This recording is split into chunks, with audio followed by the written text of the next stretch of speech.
Hello friends and welcome back to our YouTube channel. Today's video is super exciting because I shall be covering everything you need to know about Deloitte NLA. We shall discuss the syllabus, eligibility criteria, various rules and salary packages. By the end of this video, you have all the information you need. You do not need to watch another video, and if you are new to my channel, please don't forget to subscribe and join our growing community.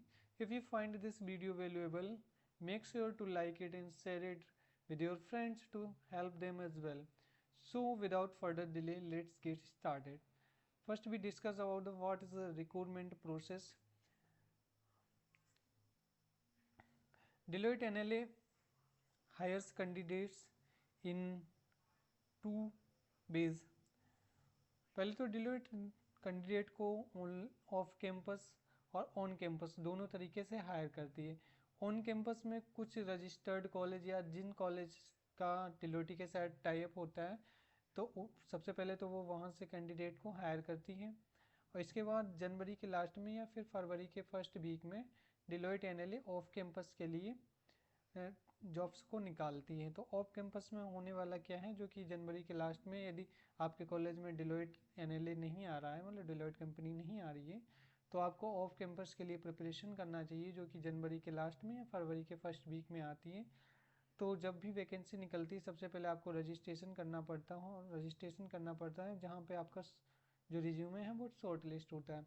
Make sure कर लें कि आपके resume में high demand skills mention हो या 2 से 3 ऐसी project mention हो जिससे आपके रिज्यूमे के सिलेक्ट होने के चांसेस बढ़ जाते हैं। आप कौन कौन से प्रोजेक्ट इंक्लूड कर सकते हैं, यदि आप ये सब वगैरह जानना चाहते हैं, एक अच्छा रिज्यूम कैसे बनाया जाए, तो आप कमेंट कर सकते हैं। मैं उस पर भी एक अच्छा सा वीडियो बनाऊंगा। और यदि आपको प्रोजेक्ट चाहिए तो आप कमेंट कर सकते हैं, तो मैं आपको अपनी गिटहब से प्रोजेक्ट भी प्रोवाइड करा सकता हूँ। उसके बाद आपका जब रिज्यूम शॉर्ट लिस्ट हो जाता है, तो उसके पास शॉर्ट लिस्ट होने का ईमेल कंफर्मेशन आपके पास आ जाता है। उसके कुछ दिनों बाद आपके पास ऑनलाइन असेसमेंट के लिए लिंक भेजा जाएगा, जिसमें कि जो कि बेसिकली एप्टीट्यूड टेस्ट होता है, जिसमें कि क्वांट्स और लॉजिकल के क्वेश्चन होते हैं। टेक्निकल स्किल जैसे क्लाउड कंप्यूटिंग हो गया, नेटवर्किंग हो गया, इन सब से रिलेटेड क्वेश्चन आते हैं। और वर्बल एबिलिटी के भी क्वेश्चन आते हैं, जिसमें कि आपसे एरर डिटेक्शन हो गया, सेंटेंस अरेंजमेंट हो गया और प्रोपोजिशन हो गया। इस तरीके से सारे क्वेश्चंस आते हैं। इसके बाद आपको कोडिंग का भी एक राउंड होता है, जिसमें कोडिंग के 2 क्वेश्चन रहते हैं। एक तो मिनिमम डिफ़िकल्टी लेवल का होता है, एक मीडियम डिफ़िकल्टी लेवल का होता है। यदि आपने लीड कोड या हैकर रैंक वगैरह पे क्वेश्चन सॉल्व किए हैं तो आपके लिए बहुत इजी रहेगा। उसके बाद अगर जो आपका इसमें सिलेक्शन हो जाता है, यानी कि एप्टीट्यूड राउंड क्लियर हो जाता है, तो उसके बाद आपको इंटरव्यू के लिए मेल आएगा। इंटरव्यू में आपका टेक्निकल राउंड और एचआर राउंड दोनों हो जाते हैं। ठीक है, तो सबसे पहले हम किस टाइप के कौन कौन से क्वेश्चन आते हैं उनकी बात कर लेते हैं।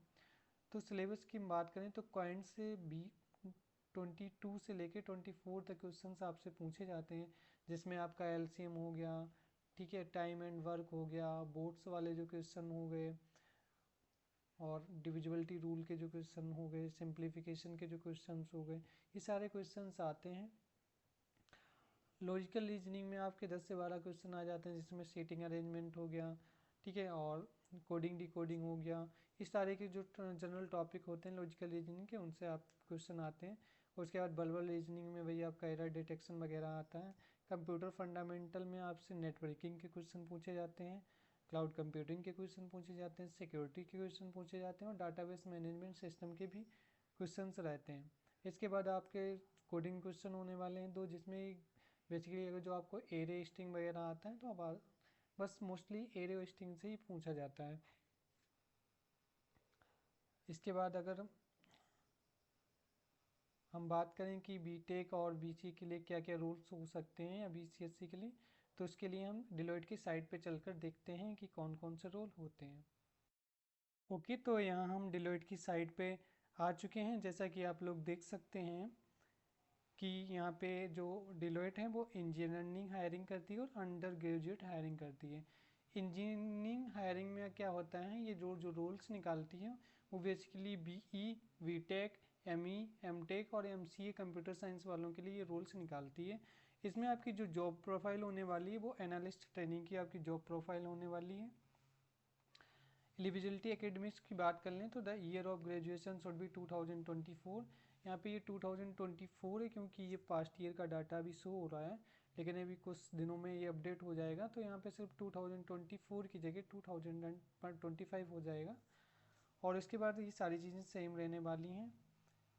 और अगर जो रिक्रूटमेंट प्रोसेस की, जैसा कि मैं पहले ही बात कर रहा हूँ, सबसे पहले आपका रजिस्ट्रेशन होगा, रजिस्ट्रेशन के बाद शॉर्ट लिस्ट, फिर ऑनलाइन असेसमेंट, फिर ऑनलाइन इंटरव्यू, फिर उसके बाद आपका फाइनल रिजल्ट आ जाता है। ठीक है, तो अगर जो अंडर ग्रेजुएट हायरिंग की बात कर लें, जो कि मुख्यतः BCA और BSc कंप्यूटर साइंस वाले के लिए होती है, जैसा कि यहाँ पे मेंशन है, application for the degree of BSc computer science and IT and BCA।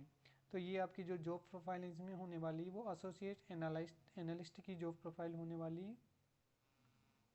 इसमें भी वही सेम प्रोसेस रहता है, आपका CGPA वगैरह 6.5 से ऊपर होना चाहिए। और इस डिलॉयट में आपने पिछले 6 महीने से कोई भी मतलब अप्लाई ना किया हो, क्योंकि डिलॉयट का जो कूलिंग पीरियड होता है वो 6 मंथ होता है।